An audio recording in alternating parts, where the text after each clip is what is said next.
அனைவருக்கும் தமிழ் வணக்கம். நான் உங்கள் வனசெல்வி அரவிந்தன். தினம் ஒரு திருக்குறள். 3வது குறள்.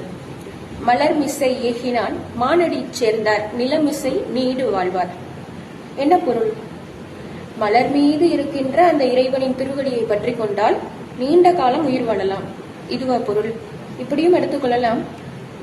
ஆனால் நான் எடுத்துக்கொண்டது, மனம் போன்ற மென்மையான மனதில் இறைவனை குடியேற்றி அவனது திருவடிகளை பற்றி கொண்டால் நீண்ட காலம் வாழலாம். ஒரு 300 வயது எடுத்துக்கொள்ளலாமா? இல்லைங்க. 39 ஆண்டுகள் மட்டுமே வாழ்ந்தாலும் மரணத்தை வென்று மனதில் நிலைத்திட்டானே என் பைந்தமிழ் புலவன் பாரதி.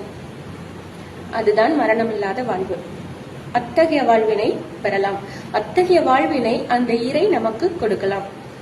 வள்ளுவம் திருக்குறளை மட்டும்தான் நம்மிடம் கொடுத்து சென்றதை தவிர விளக்கம் கொடுக்கவில்லை.